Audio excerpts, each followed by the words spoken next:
Welcome, my dear students, to the practical part of chapter 8, the mathematical part of chapter 8. And uh,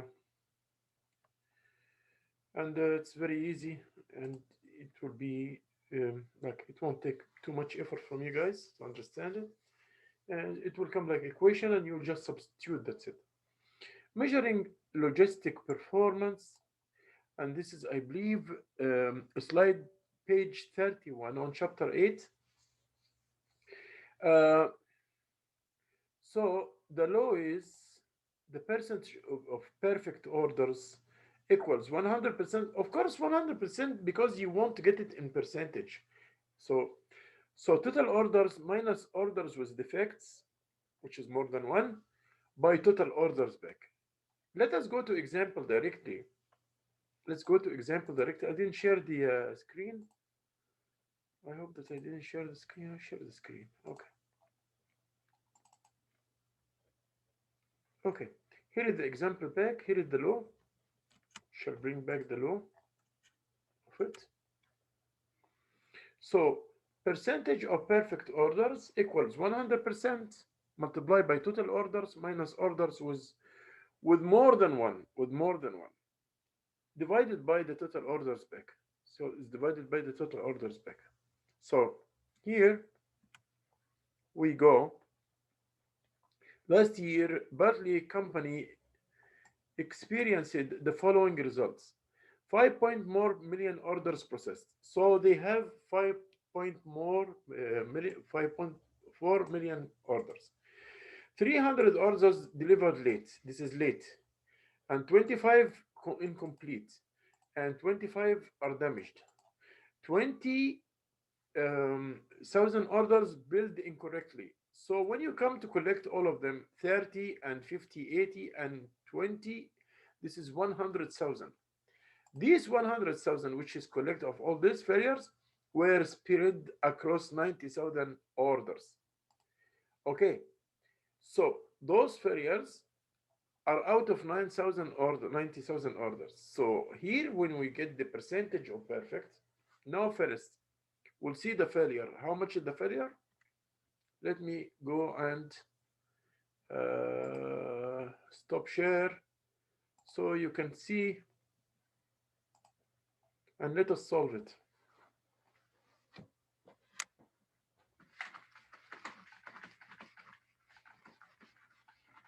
So here we have a good example of the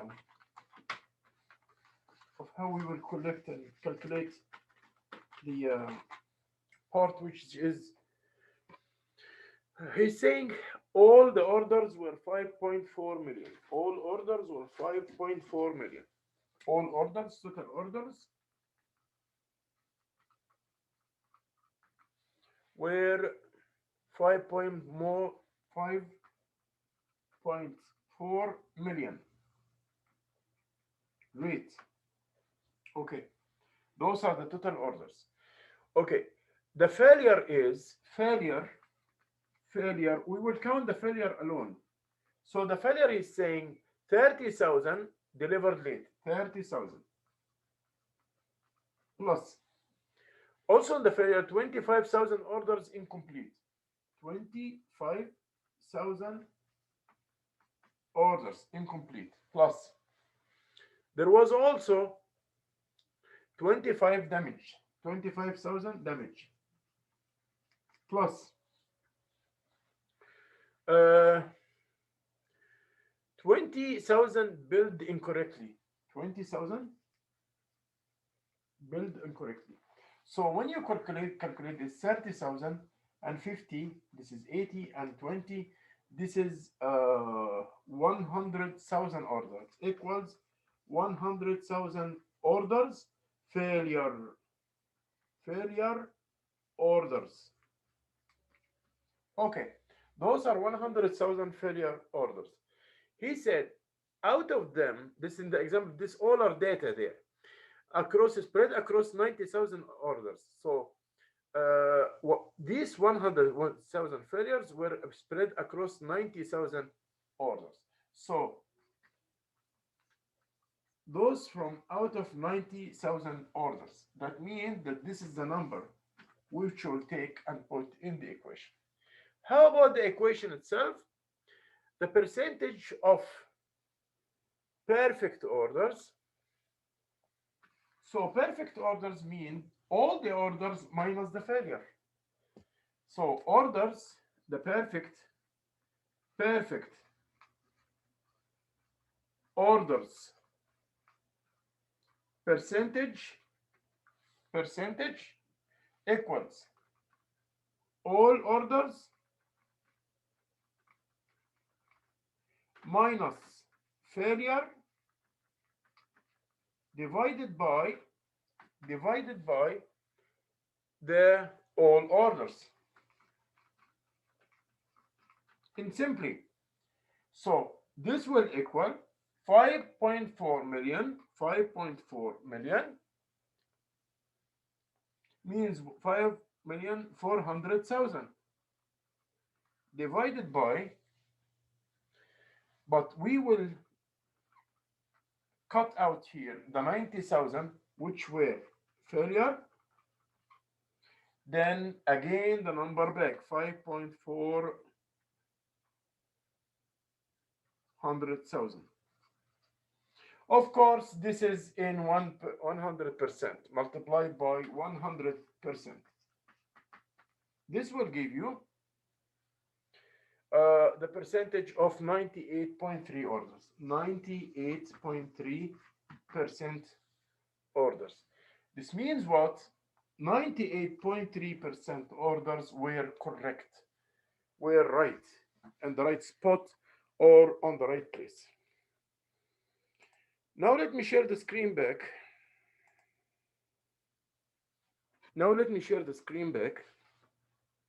To show again on the paper, not on the board. We'll see it on the paper, not on the board. Share the screen. Here we go. So all are 5.4 million orders. Those are the spoiled, the failure, 30,000, 25,000, 25,000, 20. So 30 plus 50, 25 plus 25 plus 20, all are 100,000 orders. Out of them, 90,000 orders.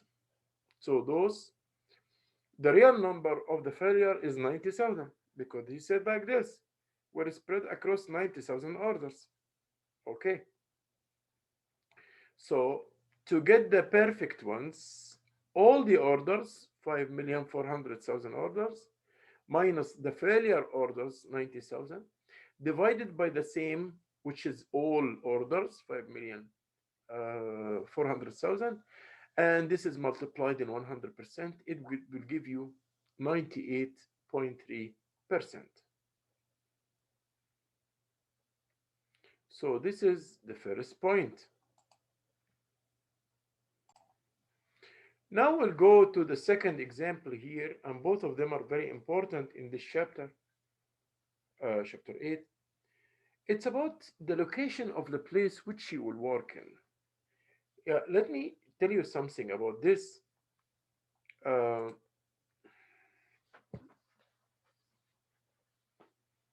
Let me tell you something about this. The location of the site for the supplier or for the vendor is very important in logistics. Where is the location of the site? As example, I have 3 warehouses. There is a warehouse here, and there is a warehouse here, and there is a warehouse here. But I just want to see how can I substitute all of them with only one, which will be centered in between them. Those, because every point has its dimensions x and y, x and y, x and y, and that's what I will use. What is the x and what is the y? X is the horizon, is the horizontal point, and y is the vertical. Because as you know, every point has vertical axis, and horizontal axis. Every point in math. So we will have 3 points as example. If there's 3 locations, we'll have substitute them like what we'll see now in the equilibrium, okay? But I'm telling you the idea of the example depend on each point in the whole world has vertical location and has horizontal locations. And we are working on both the locations. Come, let's check out here the example. Then let's go from there. Let's go from there.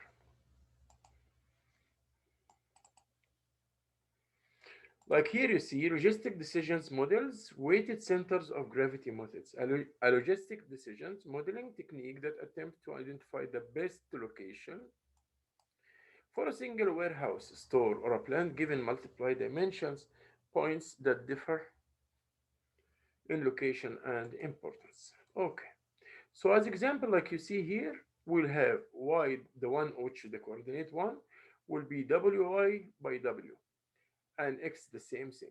Okay, let's see here as example. Um, yeah, this one is very nice. Ruby would like this example on slide 39. Ruby would like to locate the warehouse to minimize. Locate the warehouse, a one warehouse, to minimize the transportation cost because he's having more than one site or warehouse. He want to put one for to replace all of them. Cost and provide the best overall delivery speed to his markets. At the same time, it should be in the center, in between the three, like I showed you these 3 points. So which one I will get and which one I will put? Okay. We'll take the numbers which we gave me. Like he will give me as example 3 numbers. Okay. And I will take them. Here is the capital city, 400 pop. And Springfield, 200,000 pop. And Cherryville, 170,000 pop. Okay. So this is the places which it is in already. Okay. Now I will take the axis of x and multiply it by these numbers. Okay. I have 400 by 1. Okay. And 200 by 4. And 170 by 4. Let's see.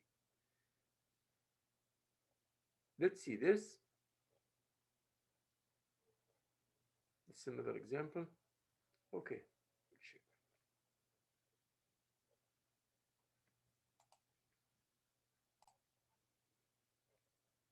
So these are the locations here. All I will do is take the number, multiply by the x, okay? Then check out the numbers. 400 by 1, because 1 here, x is 1 and y is 5.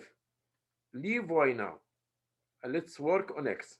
200 plus 200 by 4 and a half plus 170 by 4. Let's see here. 400 by 1, 200 by 4 and a half plus 170 by 4.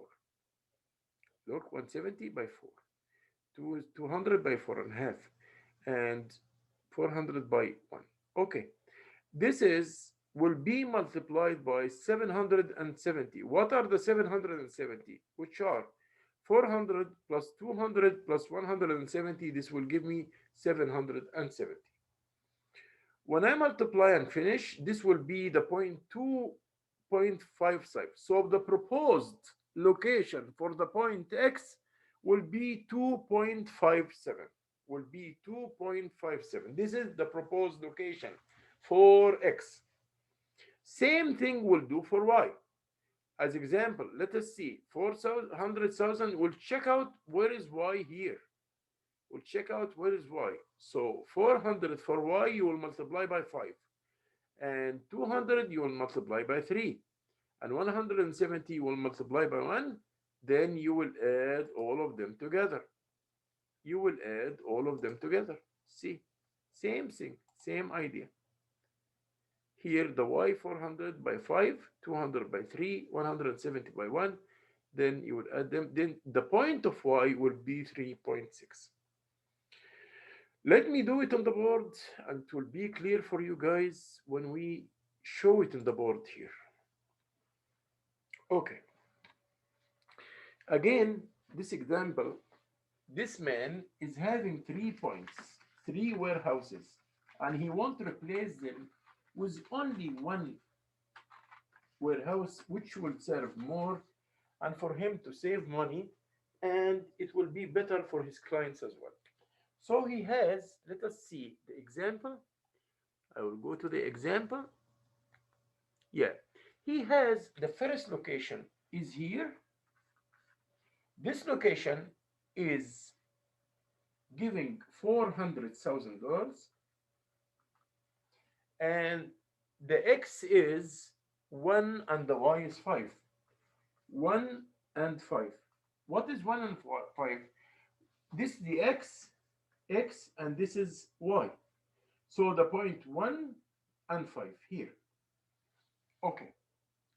The other one is down here. The other location, let's make it like this so it's not X, so it won't appear like it's X. 200,000, 200,000, okay, 200,000, and the points are 4.5 and 3. The points are 4.5 and 3. The third point is 170,000, 170,000, where he has 0.4 and 1. 0.4, X is 4 and Y is 1. So 400, whereas X is 1 and Y is 5. 200,000, whereas X is 4 and Y is 5.3. 170,000, whereas X is 4 and Y is 1. And he wants to locate, to remove all these three and put instead of one of them that it might be like intermediate between them. And we want to get the points where the X, what we will do is to calculate, we will calculate prospective X and Y for the new location. We will calculate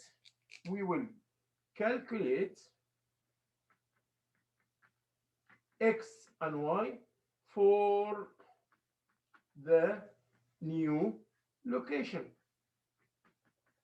So what's happening here? I will get the new X. How I will get the new X? New X will equals, new X will equals, let's see, equal what? Every point here of the X's will be multiplied 400,000 by 1. 400,000, the X here is 1. 400,000 by 1. That's fine. 400,000 by 1 plus the other point is 200,000 by 4.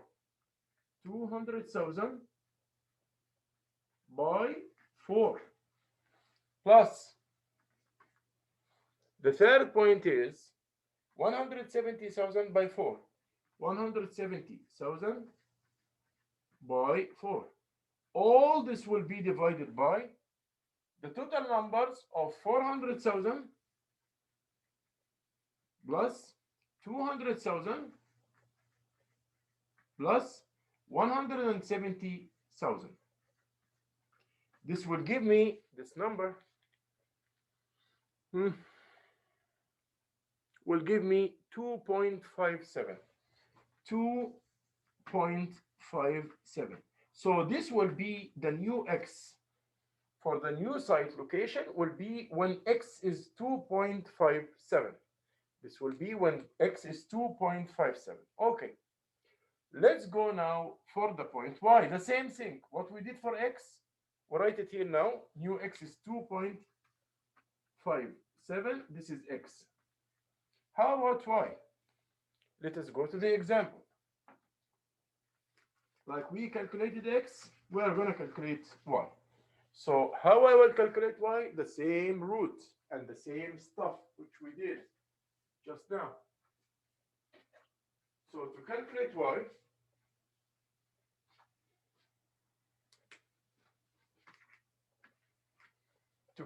Y, we'll take the same numbers, but we will multiply this time in Y. So 400,000 y prospective point will be 400,000 multiplied by 5 plus 200,000 multiplied by 3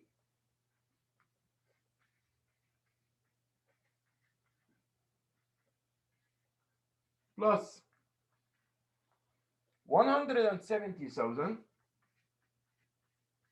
multiplied by 1, but all this divided by same like we did there, 400,000 plus 200,000 plus 170,000. That will come to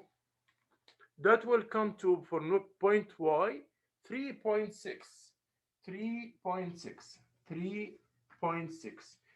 Then prospective y will be 3.6. Here we go. Then y equals 3.6. Okay, okay, dokie. I have now x2 equals 2.57 and y equals.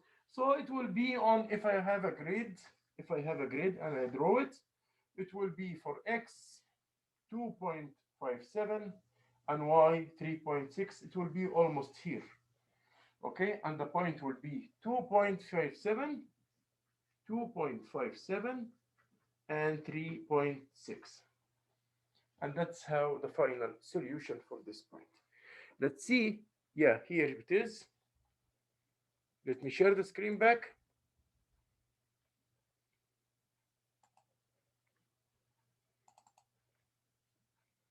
Okay. So like you see here, 400,000 by 1. Because here is the locations. 400,000 by 1 plus 200,000 by 4.5 plus. So each amount of this will be multiplied once in the x's, once in the x number, 1 and 4.5 and 4, and once it will be multiplied for the y, 5 and 3 and 1. So each number will be x alone and y alone. Then what you will get is the numbers of x, the points, the location of x and y. So x will be on the point 2.57 like I showed you, and y will be 3.6.